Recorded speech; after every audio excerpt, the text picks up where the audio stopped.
राहुल गांधी बार बार, चाहे वो तमिलनाडु हो, इससे पहले हमेशा कहते रहे हैं कि आप भारत की आवाज को दबा रहे हैं, सत्ता में बैठे लोग ये दबा रहे हैं। इधर ऐसा लगता है कि संक्रांति से आपकी चुनावी पतंग की डोर आकाश की तरफ बढ़ रही है। अंजना जी, सर्वप्रथम तो मैं जो सब लोग यहां बैठे हैं और देशवासियों को मकर संक्रांति की बधाई देना चाहता हूं और यह भी बताना चाहता हूं, संक्रांति का पर्व यह बताता है कि सूर्य दक्षिणायन से उत्तरायण की तरफ जाता है और यह हजारों सालों से हमें पता था। न हम धरती को चपटी मानते थे, न धरती को स्थिर मानते थे। और दर्शकों को यह भी पता होना चाहिए, संक्रांति तब आती है अगर धरती अपनी एक्सिस पे केवल स्ट्रेट होती तो दक्षिण उत्तर जाने का कोई अर्थ ही नहीं होता। जो 23.5 डिग्री का एक्सियल टिल्ट है, इसकी वजह से half of the time southern hemisphere, half of the time northern hemisphere होता है। हमें उस 23.5 डिग्री के एक्सियल टिल्ट का भी पता था। महाभारत के समय में पितामह भीष्म सरसैया पर लेटकर प्रतीक्षा किए थे कि उत्तरायण सूर्य होने पर सोचेंगे। मगर अब विषय पे आता हूं, मगर ये राहुल गांधी जी जिस ब्रांड की राजनीति करते हैं, ये मैकाले और मार्क्स वालों ने, उन लोगों ने जो सूर्य को धरती का चक्कर काटने वाला मानते थे, जो धरती को स्थिर मानते थे, उन्होंने हमारे दिमागों में भर दिया कि जिन धर्म ग्रंथों में इतना सुंदर सटीक विज्ञान है, उनमें अंधविश्वास भेदभाव के अलावा कुछ नहीं है। इसलिए आज की राजनीति में भी आज लड़ाई इस बात की है कि ये मैकॉले की मानसिकता का विचार जो 190 साल पुराना हो गया है, अगले 10 साल में वो समाप्त होगा मोदी जी के नेतृत्व में। और संक्रांति का सूर्य जो भारत का ऊपर जाना शुरू हुआ है, वो बिल्कुल मध्याह्न के सूर्य की तरह प्रखरता से उठेगा। या वो तमाम लोग जो मैकाले, मार्क्स और मुगल के बादलों से ढकना चाहते हैं इस सूर्य को, वह सफल होंगे अथवा नहीं। अब मैं इस विषय के ऊपर बताता हूं। देखिए, राहुल गांधी जी जो बोल रहे हैं, उस विषय को समझना चाहिए दर्शकों को। आज उनकी लड़ाई कोई सत्ता के लिए नहीं है।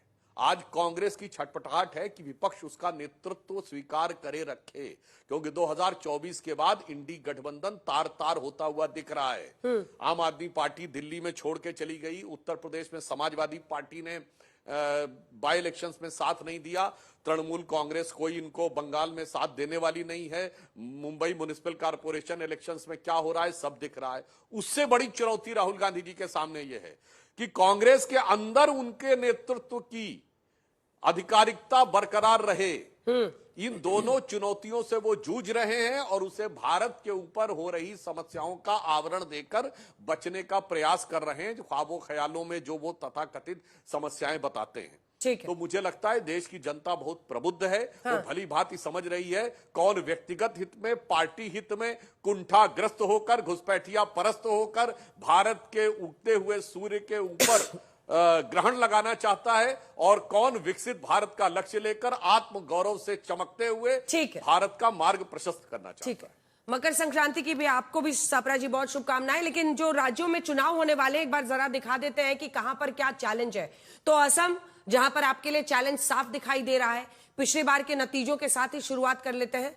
एक एक करके सभी 5 राज्य जो हैं, पश्चिम बंगाल से शुरुआत करते हैं। एक तरफ टीएमसी के लिए किला बचाए रखने का चैलेंज है, तो बीजेपी पहली बार सरकार में आना चाहती है। तमिलनाडु सत्ता में वापसी करना चाहते हैं, स्टालिन के साथ सरकार चल रही है, पहली बार बीजेपी आना चाहती है। केरल, जहां सरकार में बने रहना लेफ्ट फ्रंट, और इधर राहुल गांधी फिर सरकार में आना चाहते हैं, इधर बीजेपी कभी नहीं रही है सत्ता में।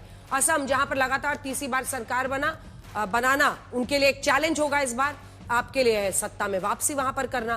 पुडुचेरी, सरकार में बने रहना, सत्ता में वापसी। कुल मिलाकर बड़ी तस्वीर जो है वो यही बता रही है कि आज भी जब हम चुनावी प्रक्रिया को देख रहे हैं तो चैलेंजेस कांग्रेस के सामने बहुत दिख रहे हैं। वो कह रहे हैं कि आपके पास अंदरूनी लड़ाई से ही निपटने का। अब देखिए, वो तस्वीर भी खूब वायरल हुई ना। अब राहुल गांधी जी को डीके शिव कुमार और सिद्धारमैया को बताना है, और सिद्धारमैया ने ऑफ रिकॉर्ड सूत्रों के हवाले से हमारे ही कुछ रिपोर्टर्स को बताया, जो कि हमने कहा कि वो कह रहे हैं कि राहुल गांधी अपना स्टैंड साफ करें, अपनी लड़ाई से निकलिएगा तब तो फिर टारगेट कीजिएगा इन राज्यों को। और पश्चिम बंगाल में क्या कर रहे हैं आप लोग, असम में क्या कर रहे हैं, वो सक्रियता नहीं दिख रही है सप्रा जी, इसलिए पूछ रही।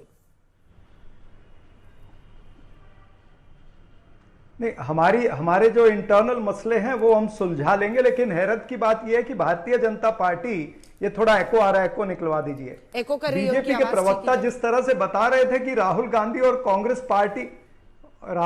जी और कांग्रेस पार्टी तो कोई इंपॉर्टेंस है ही नहीं उनका, भाई वो तो इस तरह से बता रहे थे। और फिर सबसे ज्यादा चर्चा इनके गली से लेकर के दिल्ली तक के नेता वो तो कांग्रेस पार्टी पर ही करते हैं, श्री राहुल गांधी पर ही बात करते हैं।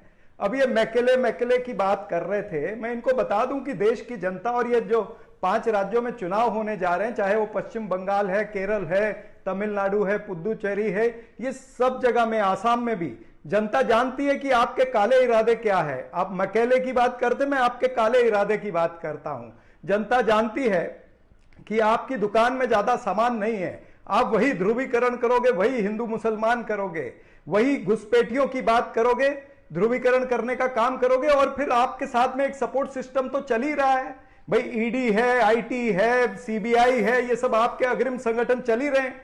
ये आने वाले दिनों में देखिएगा किस तरह से विपक्ष पर हमला इनका शुरू हो जाएगा। पहले भी हमने देखा है। ईडी का रिकॉर्ड क्या सबसे छुपा है क्या? ईडी ने जितने भी केस दर्ज किए हैं पिछले 10 सालों में, वो सारे विपक्ष के नेताओं पर किए हैं, और कन्विक्शन रेट 1% है। वो मिश्रा जी को तो आपने कितनी बार एक्सटेंशन देते जा रहे थे, जब तक आपको सुप्रीम कोर्ट ने नहीं रोका था।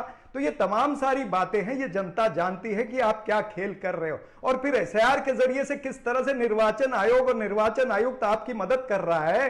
ये एसआईआर वोट चोरी का हथियार बन चुका है, और निर्वाचन आयुक्त जो है वो एक न्यूट्रल अंपायर नहीं है, वो भारतीय जनता पार्टी के गोलकीपर बन करके खड़े होते हैं। और एक आप चाहते हो कि आपकी कस्टमाइज्ड वोटर लिस्ट बना दे ईसीआई, ये आपका प्रयास है। पहले क्या होता था कि जनता जो है, वोटर जो है, वो सरकार चुनता था। आज क्या हो रहा है, सरकार चुनती है कि उसका वोटर कौन होगा। ये दुर्भाग्य है। निर्वाचन तो आयोग में एक काउंटर क्वेश्चन है, आप ही जवाब दीजिएगा। तो 5 राज्यों में आपका प्रेडिक्शन है कि इन संस्थाओं की मदद से बीजेपी जीत रही है 5 राज्य में, या कुछ राज्यों में वो मदद नहीं लेंगे, कुछ राज्यों में मदद ले लेंगे? बिल्कुल, ये मैं ये कह रहा हूं कि ये संस्थाओं की मदद लेते आए हैं और लेते रहेंगे। हाँ। जनता जो है वो जानती है कि ये इस तरह का चुनाव होने वाला है, लेकिन इनकी राह मेरे सवाल का भी तो जवाब दीजिए ना सर, मेरे सवाल का जवाब दीजिए। 5 राज्य है ना, अरे 5 राज्य है सर, एक सेकंड सापरा साहब, 5 राज्य है। केरल में इनकी कभी सरकार नहीं बनी है, तमिलनाडु में कभी नहीं बनी है, आप पश्चिम बंगाल कभी नहीं बनी है। आप ये कह रहे हैं कि इन संस्थाओं की मदद से अब बीजेपी यहां भी सरकार बना लेगी, या कुछ राज्यों में ये मदद नहीं लेते हैं? ना, मैं ये कह रहा हूं कि इन संस्थाओं की मदद ये लेते रहे हैं और इन चुनाव में लेंगे। मैंने ये नहीं कहा कि ये सरकार बना लेंगे। मैं ये कहता हूं कि पश्चिम बंगाल में भी इनकी सरकार नहीं बनेगी। असम के अंदर इन्होंने लोगों को झूठे वादे किए हैं। इनका विजन डॉक्यूमेंट पढ़ के आए क्या? 2016 में आपने कहा था कि 25 लाख लोगों को हम नौकरियां देंगे असम के अंदर। 1 लाख मात्र नौकरियां मिली हैं पिछले 10 सालों के अंदर। क्या जवाब दोगे? आपने इंडिजिनस लोग जो वहां के हैं, जो 6 कम्युनिटी हैं, उनको कहा था कि हम आपको संरक्षण देंगे। कोई संरक्षण नहीं दिया। वो सारे सड़कों पर जो है प्रदर्शन कर रहे हैं। और टी गार्डन के जो नौकर हैं, उनको आपने क्या कहा था? मिनिमम वेजेस कहा था 351 रुपए। अभी तक 250 रुपए ही हुआ है 10 सालों में। कहां है भारतीय जनता पार्टी? तो असम में भी आपको तगड़ी स्पर्धा है। केरल के अंदर आप 0 पे हैं, तमिलनाडु में आप 0 पर हैं, पुदुचेरी के अंदर भी आपको तगड़ी स्पर्धा मिलेगी। ज्यादा खुश मत होइएगा। ठीक है, सत्यप्रकाश जी एक जल्दी से आप कमेंट, उसके बाद सुधांशु जी आ रही हूं। मैं क्या कहूं, कांग्रेस के अपना संक्रांति काल वो मनाती है। अगर संस्कृति के महापर्व पर कांग्रेस ये स्पष्ट राय रखती है, और सूर्य के उत्तरायण को अगर सुधांशु जी कुछ अगर सांस्कृतिक पृष्ठभूमि से जोड़ते हैं, तो कांग्रेस को उसका स्वीकार करना चाहिए था और स्वागत करना चाहिए था। उनको समझ नहीं आएगा। राहुल गांधी जी की जी कांग्रेस पार्टी है, वो भारत की तमाम सांस्कृतिक विरासतों को धता बताकर आगे बढ़ रही है। वो आगे इसी रास्ते पर बढ़ेगी। मैं उनका स्वागत करता हूं। आप इसी रास्ते आगे बढ़े कि सरकार मदद ले रही है संस्थाओं से, सरकार मदद ले रही, जबकि सरकार सिर्फ जनता की मदद करती है, उसके लिए काम करती है और फिर चुनकर वापस आती है। कांग्रेस पार्टी भी कहीं कहीं सरकार बना लेती है, उसकी सीट भी 99 हो जाती है, उस पर वो हश्र मना ले जाते हैं। सवाल क्या है कि आखिर कांग्रेस एक नए ट्रेंड में कौन सी राजनीति को में जहर फैला रही है? एक झूठ की राजनीति का बादल वो लगातार फैला रही है। उसे न मतलब है संविधान से, लेकिन वो संविधान हाथ में लेकर घूम रही है। इतना हास्यास्पद राजनीति के इतने ऐसे ऐसे बिंब खड़े किए हैं कांग्रेस ने कि वोट चोरी हो जाता है। अरे कैसे कहां किसका वोट चोरी हो जाता है? आप जनमत चुराते थे, ये बात सबको पता है कि वोट कि चोरी से आधी सरकार बन गई बिहार में और आपको पता ही नहीं है। नहीं, इन्होंने कभी 2004 में एक सरकार बनने वाली थी, नहीं तो सापरा जी की फरवरी पार्टी की में, सरकार बन रही और थी वहां पर। दस्तखत करा लिया। वो कलाम साहब थे मास्को में, राष्ट्रपति शासन लगा दिया। विधायकों को पता ही नहीं चला कि हम पूर्व रहेंगे, अभूतपूर्व रहेंगे, क्या रहेंगे। देखिए, कांग्रेस पार्टी जिस रास्ते चल चुकी है उसका वो अंधा कुआं है। अगर वहां से लौटने की कोई उम्मीद तो नहीं दिखती। इन झूठ का जवाब देते देते हम लोग थक गए हैं। वो लगाते रहे चुनाव आयोग पर आरोप, वो लगाते रहे सुप्रीम कोर्ट में बहस जारी है, वहां एसआईआर पे रोज डिबेट हो रहा है, लेकिन वहां इनको रोज मुंह की खानी पड़ रही है। एक ब्लर लाइन है कि कौन होगा नागरिक वही होगा वोटर। तो क्या इस देश का वोटर लिस्ट वैसे ही छोड़ दे? 47 वाला उठा के ले आए, 52 वाले चुनाव का वोटर लिस्ट। कांग्रेस यही चाहती है, पहुंच जाए उसी बैलेट पे जिसको कांग्रेस लूटती रहती थी लोकतंत्र में। लूट कर सरकारें बनाई और कहीं विपक्ष की सरकारें बन गई तो उसको संविधान ताक पे रख के उसको बर्खास्त करती रही। अगर आज भी राहुल गांधी जी वापस नहीं लौटे मूल्यों की राजनीति पर, सकारात्मक राजनीति पर, तो शायद ये सापरा जी भी कांग्रेस छोड़कर भाग जाएंगे। बहुत लोग तो भाग ही रहे, जमीन पे कार्यकर्ता है नहीं। बीएलए एक होता है सापरा जी, पता होगा आपको। आपकी पार्टी का बिहार में कोई दिखा नहीं था मुझे किसी गली मोहल्ले में। हाँ, एक कार्यकर्ता दिखा जो गाली देकर के निकल गया प्रधानमंत्री जी को। सारी नकारात्मक राजनीति की पोटली उठाकर कांग्रेस इस देश में घूम रही है।